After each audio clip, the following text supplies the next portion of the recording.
दो दिलों की दास्तान किस्त नंबर 24। सर जल्दी चलें, माहिर सर को गोली लगी है, वो हॉस्पिटल में हैं। एमके फ़ोन पर किसी से बात कर रहा था जब मुजाहिद भागता हुआ वहां आया और उसे माहिर का बताया। क्या बकवास कर रहे हो मुजाहिद? वो फ़ोन छोड़ता उसका गिरबान पकड़ते बोला। सर मैं सच कह रहा हूँ, सुबह कॉलेज जाते हुए किसी ने उनकी गाड़ी पर फायरिंग की। सर को 2 गोलियां लगी हैं, प्लीज़ जल्दी करें, हमें हॉस्पिटल जाना है। मुजाहिद उसके हाथ थामते बोला तो एमके ने उसे फ़ौरन गाड़ी निकालने का कहा। इसमें इतनी हिम्मत आ गई जिसने मेरे भाई को नुकसान पहुंचाने की जुर्रत की। वो गुस्से से डांटते बोला। कुछ ही देर में वो हॉस्पिटल पहुंच गए थे। डॉक्टर मेरा भाई। ऑपरेशन थिएटर से निकलते डॉक्टर को देखकर वो उसके जानिब लपका। महाबीर को कौन नहीं जानता था, इसलिए फ़ौरन जान गया। माहिर का ट्रीटमेंट शुरू कर दिया गया था। सर उनको 2 गोलियां लगी हैं, एक बाजू पर और सीने पर। दुआ करें आप लोग, ऑपरेशन चल रहा है उनका, फ़िलहाल कुछ कह नहीं सकते। देखो डॉक्टर, जो करना है करो, जिसको बुलाना है बुलाओ, लेकिन मेरे भाई को कुछ नहीं होना चाहिए, वो उसे वार्न करते बोला। जी सर। डॉक्टर भी जान बचाता दोबारा अंदर चला गया। मुजाहिद, जी सर, पता लगाओ ये किसका काम है। मुझे वो आदमी 1 घंटे के अंदर अंदर चाहिए। 1 घंटे से अगर 1 मिनट भी ऊपर हुआ तो तुम्हारी ज़िंदगी की कोई गारंटी नहीं। जी सर, मैं 1 घंटे के अंदर अंदर उसको आपके सामने पेश कर दूंगा। मुजाहिद जिस कदमों से आया उन्हीं कदमों पर वापस मुड़ गया। वो बेसब्री से कॉरिडोर में यहाँ से वहाँ चक्कर काट रहा था। आंखें जब से और नमी से सुर्ख हो गई थी। कितनी बार समझाया था कि घर से बगैर गार्ड्स के मत निकलना, लेकिन मजाल है जो इस लड़के ने कोई भी बात मानी हो। वो वही दीवार से टेक लगाकर आंखें मौनते खड़ा था जब राजपूत फैमिली भी वहाँ पहुँच गई थी। क्या हुआ है माहिर को बेटा? रफ़ीक साहब ने पूछा तो वो उनके गले लग गया। अंकल, उसे 2 गोलियां लगी है, अभी तक डॉक्टर कुछ नहीं बता रहे हैं। अगर उसे कुछ हो गया ना अंकल, तो उससे पहले मैं मर जाऊंगा। वो उनके सीने से लगा रो रहा था। सब्र रखो मेरा बेटा, उसे कुछ नहीं होगा। अगर तुम ही हिम्मत हार गए तो उसे कौन संभालेगा? रफ़ीक साहब उसकी पीठ तपतपाते बोले। बैठो यहाँ। वो उसे कुर्सी पर बिठाते खुद भी उसके साथ बैठ गए। उन सबके आने से उसे बहुत हौसला मिला था। आज उसे अपनी फैमिली शिद्दत से याद आ रही थी। मन मस्जिद, रफ़ीक साहब, फातिमा बेगम, सद्दाम साहब, सबके सब लोग वहाँ थे सिवाय सफ़ा, मरवा और ज़ारा के। टीवी पर सबसे पहले न्यूज़ भी सफ़ा ने देखी थी। तब से रो रो कर उसका बुरा हाल था। बार बार एक ही ज़िद कि मुझे हॉस्पिटल जाना है, मुझे माहिर से मिलना है। लेकिन अभी तक उसे होश नहीं आया था, जिसकी वजह से मस्जिद ने उसे बाद में आने का कहा था। हौसला रखो महाबीर बेटा, सब ठीक हो जाएगा। वो हमारा बहुत बहादुर और मजबूत बेटा है, उसे कुछ नहीं होगा। ज़ारा बेगम महाबीर को सीने से लगाए बोले। दादो, मेरा उसके सिवा कोई नहीं है, प्लीज़ दुआ करें आप, उसे कुछ ना हो, वरना मैं भी मर जाऊंगा। वो उनके सीने से लगा बच्चों की तरह रो रहा था। कोई देख लेता तो कभी यकीन ना करता कि ये माबेर ख़ान था, और एक बहुत ही ख़तरनाक बेस्ट जिसके हाथ दुश्मनों को मौत के घाट उतारने कभी ना कांपे थे, आज अपने भाई की हालत देखकर खौफ से कांप रहा था। ना मेरा बच्चा, ऐसा नहीं बोलते, देखना सब ठीक हो जाएगा, बस दुआ करो तुम। ज़ारा बेगम उसका सर चूमते उसे दिलासा देते बोले। सफ़ा बस करो यार, देखो तो सही, रो कर क्या हालत बना ली है अपनी। उठो और खाना खाओ, जल्दी करो। ज़ारा उसके कमरे में खाना लाई। सुबह से उसने पानी का एक घूंट तक नहीं पिया था, बस मसलसल रोए जा रही थी। अभी मेरा कुछ भी खाने को दिल नहीं कर रहा, प्लीज़ आप मस्जिद भाई से कहें ना मुझे ले जाएं, मुझे माहिर को देखना है। सफ़ू मेरी जान, उनका ऑपरेशन कामयाब रहा है, अभी मस्तिक भाई की कॉल आई थी। मुझे बस डॉक्टर ने कहा है कि अगले 12 घंटे अहम है, दुआ करें कि माहिर भाई को होश आ जाए। अभी थोड़ी देर मस्जिद से फ़ोन पर हुई बात उसने सफ़ा को बताई। अभी वो ठीक तो हो जाएंगे ना? वो रोते बोली। इंशाल्लाह सफ़ा, वो जल्द ही होश में आ जाएंगे। तुम दुआ करो उनके लिए, और अब जल्दी से खाना भी खा लो, वरना भाई की कैसे देखभाल करोगी जब खुद ही बीमार हो गई तो। चलो शाबाश, खाना खाओ। वो उसे प्यार से पिचकारते उसे खाना खिलाने लगी। अगले दिन जाकर माहिर को होश आया था। सब लोग उससे मिल चुके थे, लेकिन अभी तक उसकी ज़िंदगी के दो ख़ास लोग उससे मिलने अभी तक नहीं आए थे।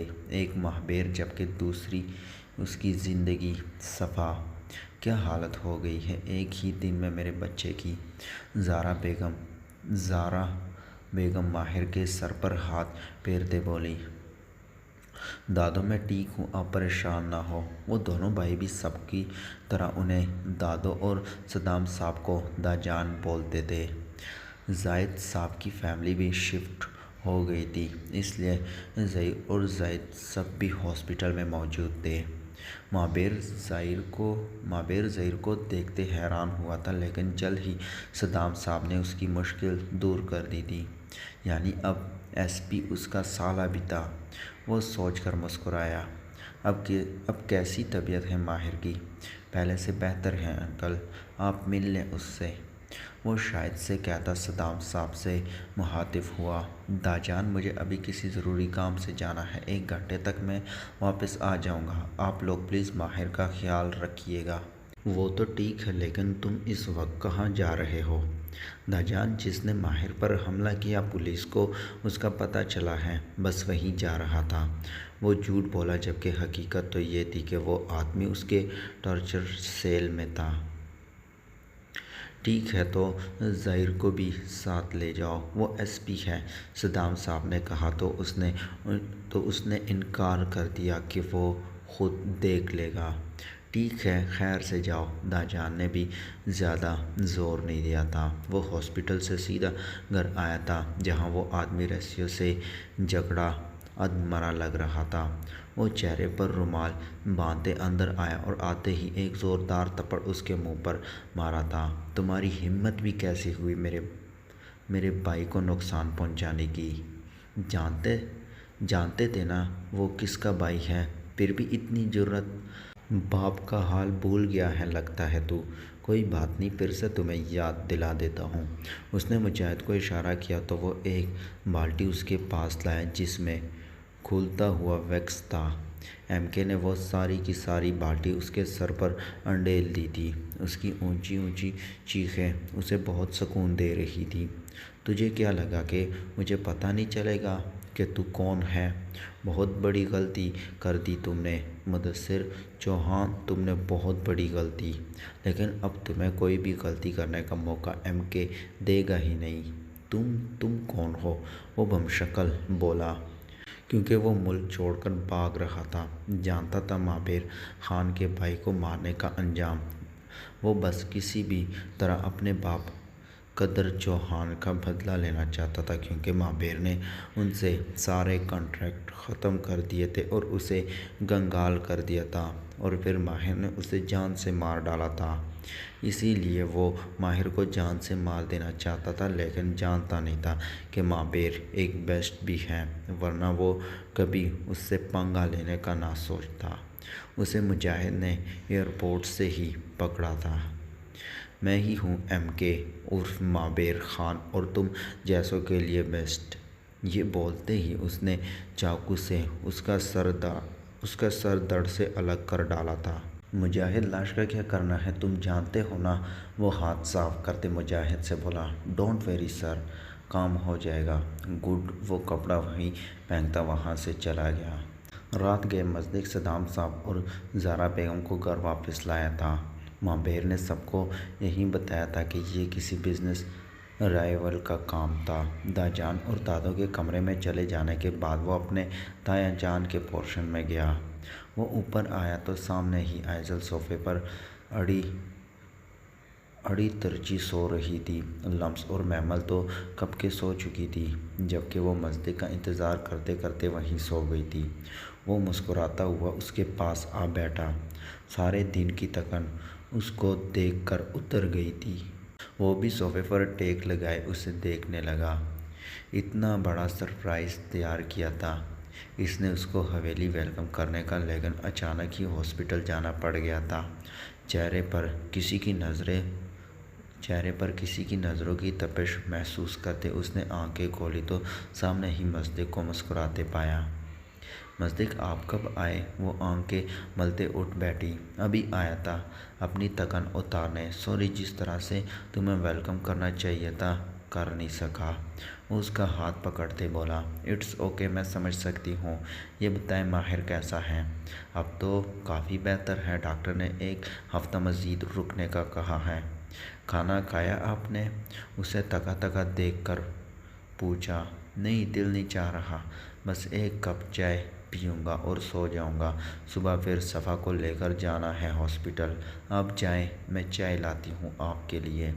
पहले मुझसे मिल तो लो, फिर चाय भी बना लेना। वो आगे होता उसे सीने से लगाते बोला तो उसने भी उसकी कमर के गिर्द बाजू लपेट दिए। कैसा लग रहा है अपने घर आकर? वो उससे अलग होते बोला। बहुत अच्छा लग रहा है और अब तो हमेशा यही रहूँगी आपके साथ। तो ये एहसास और भी खुश कर देता है। वो बोली तो मस्तिक ने उसे किस करके सीने से लगाया था। I love you too. अच्छा, अब जाएं कमरे में, चाय लाती हूँ आपके लिए। वो उससे अलग होते बोली और किचन में चली गई। जल्दी लाना। वो भी बालों में हाथ फेरते अपने कमरे में चला गया। अगले दिन महाबीर ने सबको घर भेज दिया था। 2 दिन से वो लोग यहीं थे। अब सिर्फ कमरे में महाबीर और माहिर बचे थे। भाई, मुझसे मिले भी नहीं आप? उसे यूँ दूर बैठा देखकर माहिर ने उससे कहा। कुछ लगता हूँ तुम्हारा मैं जो तुमसे मिलूँ मैं? कैसी बातें कर रहे हैं आप भाई? आप ही तो मेरा सब कुछ हैं। फिर ऐसा क्यों बोल रहे हैं? अच्छा, अगर इतना ही ख्याल था मेरा तो मेरी बात क्यों नहीं मानी? हाँ, बकवास की थी ना कि बहुत दुश्मन है मेरे यहाँ, अकेले घर से बाहर मत निकलना। कहा भी था कि गार्ड्स तुम्हारे साथ रहेंगे, लेकिन नहीं, मेरी बात की तो कोई वैल्यू ही नहीं है तुम्हारी नज़र में। सारे गार्ड्स को डांट कर भगा दिया। अब देखो किस हाल में हो। उसका बस नहीं चल रहा था कि उसे 2 कान के नीचे लगाए। सॉरी भाई, वो शर्मिंदी से सर झुकाते बोला। सॉरी क्या? तुम्हारा पहाड़ में नहीं चाहिए मुझे तुम्हारा सॉरी। प्लीज़ ना भाई, ऐसा तो मत बोले। पक्का आइंदा ऐसा नहीं होगा। जहाँ जाऊँगा गार्ड साथ लेकर जाऊँगा। प्लीज़ मान जाए ना यार, मुझे बहुत बुरा लग रहा है। वो आखिर में मिन्नत करते बोला तो महाबीर ने उठकर उसे ज़ोर से सीने से लगाया था। माहिर, मैं बहुत डर गया था मेरी जान। डॉक्टर ने तो उम्मीद भी छोड़ दी थी, लेकिन मेरे अल्लाह ने मुझ पर बहुत करम किया है। उसकी ज़ात का जितना भी शुक्र अदा करूँ कम है। वो उससे अलग होते उसका सर चूमते बोला। सॉरी भाई, आइंदा आपकी हर बात मानूंगा। प्लीज़ मुझसे नाराज़ ना हो। वो एम के का हाथ पकड़ते बोला। नहीं हूँ नाराज़ तुमसे, बस गुस्सा था तुम पे जो अब उतर गया है। जल्दी से ठीक हो जाओ। शादी में यूँ पटियों में जाओगे अपनी? वो उसके बाल बखेरते बोला। भाई, वो अभी तक मुझसे मिलने नहीं आई। शादी का सुनकर उसे सफ़ा याद आई थी। आ जाएगी, मस्जिद ले आएगा। कल मैंने भी मना कर दिया था आने से, लेकिन ज़ारा बता रही थी कि रो रो कर बुरा हाल बना लिया था उसने।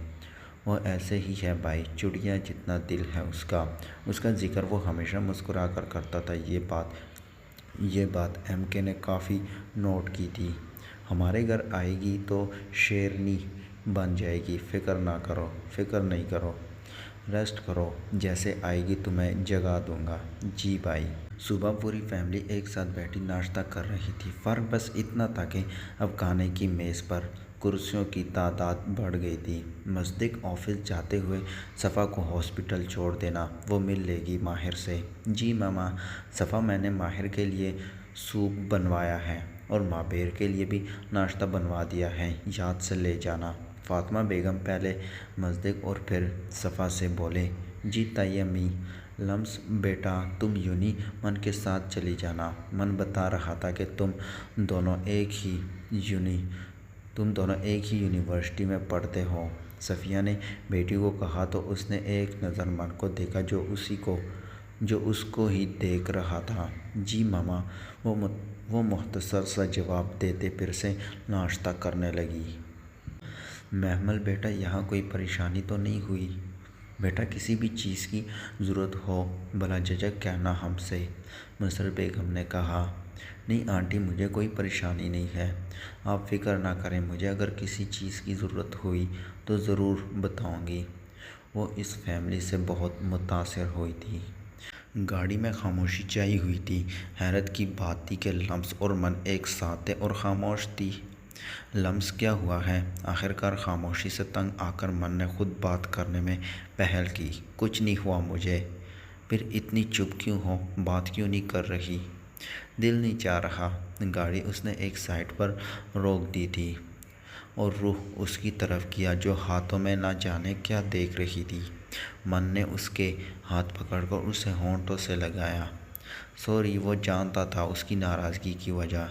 कल जब वो लोग हवेली आए थे तो कोई भी उनको वेलकम करने वाला नहीं था। मन, मुझे बहुत दुख हुआ कल। वो आंखों में नमी लिए बोली तो उसने झट से उसे गले लगाया। तुम जानती तो हो माहिर भाई को गोली लगी थी। जाना ज़रूरी था, वरना ऐसा मुमकिन था कि मैं अपनी ज़िंदगी को वेलकम ना करता। मैं जानती हूँ सबका वहाँ जाना ज़रूरी था, लेकिन फिर भी बुरा लगा मुझे। उसकी बात सुनकर वो मुस्कुराया। सॉरी, आइंदा ऐसा नहीं होगा।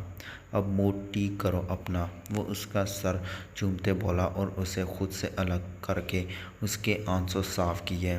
तुम मुझे कभी भी इग्नोर नहीं करना। मन, मुझसे बर्दाश्त नहीं होगा। कभी नहीं करूँगा, प्रॉमिस। वो उसकी आंखों को बारी बारी चूमते बोला तो वो मुस्कुरा दी। गुड गर्ल, ऐसे हंसते हुए अच्छी लगती हो, उदास मत हुआ करो। वो गाड़ी स्टार्ट करते बोला तो उसने भी उसके कंधे पर सर रखते आंखें मूंद ली।